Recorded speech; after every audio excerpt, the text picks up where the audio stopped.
పట్టపగలు మోరంపూడి ఫ్లైఓవర్ దగ్గర ఏ రకంగా చేశారండి?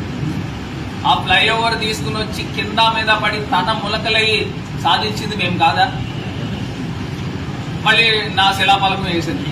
నువ్వు వేస్తే ఏంటి, వేయకపోతే అసలు అయినా వేయడానికి మీరెవరు? అక్కడ నేషనల్ హైవే అథారిటీ ఉంది, వాళ్ళు వేయాలి. మా సొంత డబ్బులతో మేము వేసాం.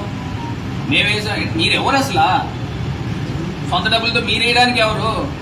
అక్కడ ఎవరైతే అథారిటీ ఉందో అథారిటీ వేయాలా? ఇవాళ ప్రజలు అన్ని కూడా గమనిస్తా ఉన్నారు. ఇవాళ ప్రజలు మీకు పట్టం కట్టింది ఇంకా పోటీ పడి పరిపాలనలో అభివృద్ధిలో ముందుకు వెళ్తారని పట్టం కట్టారు. అంతే తప్పితే ఈ రకమైన ధ్వంసాలు చేయడము, దహనకాండలు చేయడం గురించి కాదు.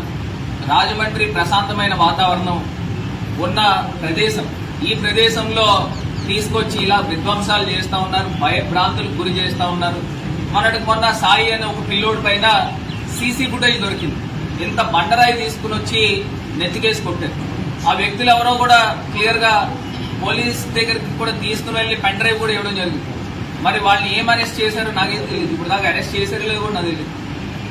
అంటే 16 కుట్లు నెత్తిపైన పడితే మరి ప్రాణం పోయేదే కదా. మరి అలాంటి వాళ్ళని ఇంకా ఈ సభ్య సమాజంలో ఇంకా అలా వదిలేస్తానా? మొన్నటికి మొన్న మా పార్టీ నాయకులు ఇళ్ల పైన దొమ్మికెళ్ళారు, కొట్లాడికెళ్ళారు. అసలు ఇది ఎక్కడ సంస్కృతి? అర్ధరాత్రి 12ంటికి దొమ్మికెళ్తారా, కొట్లాడికెళ్తారా?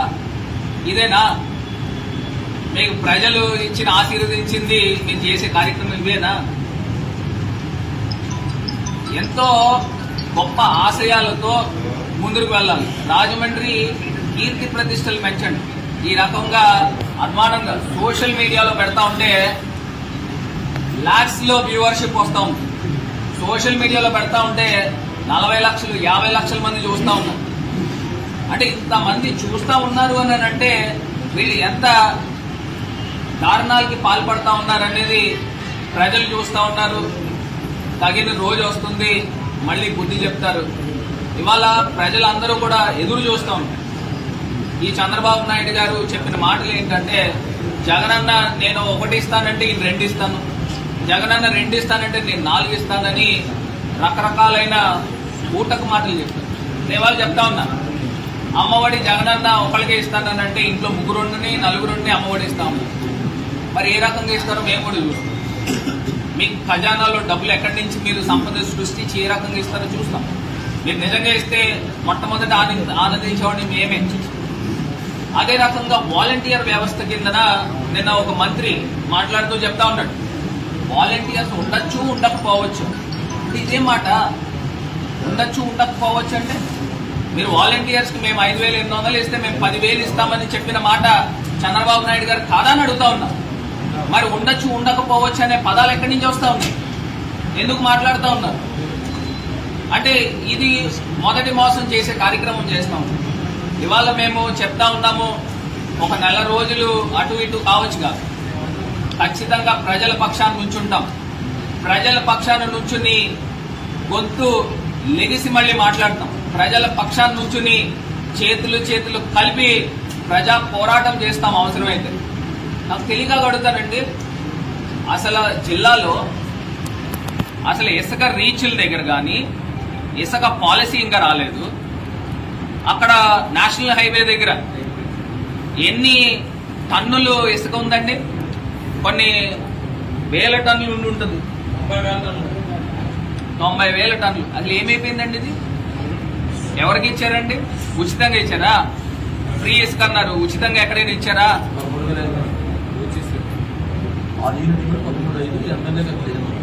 13,500 అంట. మరి 13,500 ఉచితంగానా? లారీ కిరాయి ఎంత అవుతుందండి? లోకల్ గా అయితే మహా అయితే 2,000 అవుతుంది, 3,000 అవుతుంది.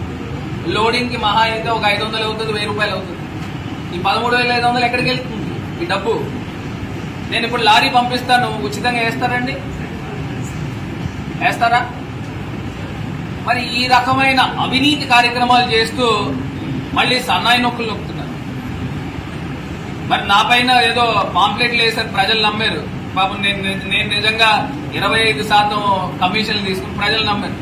మరి మీ అధికారంలోకి వచ్చారు కదా, ప్రూవ్ చేయండి. నేను అప్పుడు ఛాలెంజ్ చేసి ఇప్పుడు ఛాలెంజ్ చేస్తున్నా. అంటే ప్రజలు నమ్మారు మీరు చెప్పిన మాటలు. నిజంగా నేనేంటో నాకు తెలుసు, పైన ఉన్న భగవంతుడికి తెలుసు.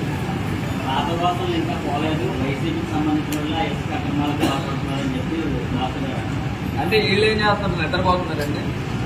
అంటే ఎమ్మెల్యే కింద వీళ్ళు ప్రభుత్వం వచ్చింది నిద్రపోతా ఉన్నారా, లేదా ఏమన్నా వేరే ఏం పనులు చేస్తున్నారు? మీకు ఇచ్చింది ఏంటి, దేనికి అధికారంలో ఇచ్చింది? మేము 4 రోజుల పాటు మేమేం మాట్లాడలేదు కదా. మీరు ఏదో మంచి చేస్తారు, సరే ఏం చేస్తారో చూద్దామని మాట్లాడుతుంటే పాత వాసనలు ఈ కాకమ్మ కవులు ఎవరింటాడండి? నేను ఇందాక కూడా నేను గతంలో మా ప్రభుత్వంలో ఉన్నప్పుడు ఇసుక పైన వేల కోట్ల రూపాయలు ప్రభుత్వ ఖజానాకి ఆదాయం వచ్చింది, అది మర్చిపోబాకండి.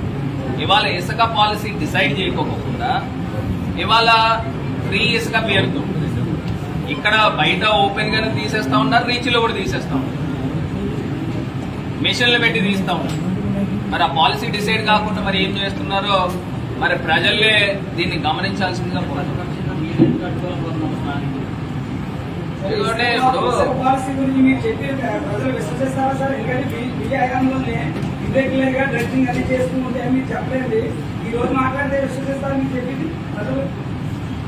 ప్రజలకి కళ్ళు ఉంటాయి కదండి. నేను ఇందాక నేను అడుగుతా ఉన్నా, ఇందాక నేను చెప్పిన ప్రశ్నకి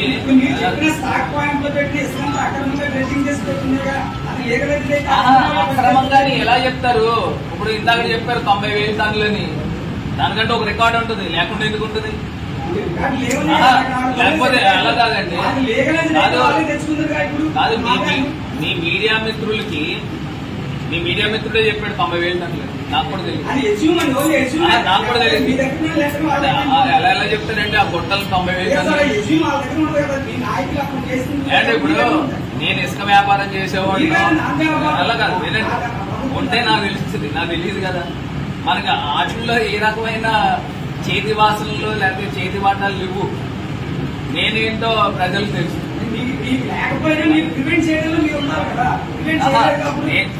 అట్లా కాదు, మీరు ఇలాంటి ప్రశ్నలు అడుగుతారనే ప్రభుత్వానికి వేల కోట్ల ఆదాయం వచ్చింది. ఇది ఫ్రీ ఇసుక అని చెప్పి 13,500 రూపాయలకి 6 టన్నుల లారీ ఎట్లా అమ్ముతారని అడుగుతున్నా. అది ప్రశ్నిస్తున్నా. మీరు మీడియానే కదండి, మీరు ఒక 10 లారీలు పంపించండి. ఇట్లా కాదు. సరే ఇది నీతివంతంగా చేస్తున్నారనేది మీ భావన, అది మీ భావన కావచ్చు, కానీ ప్రజలకు కాదు. మనం హ్యాపీగా కూర్చొని 1-to-1 చేస్తాం. ఓకేనే, చాలే.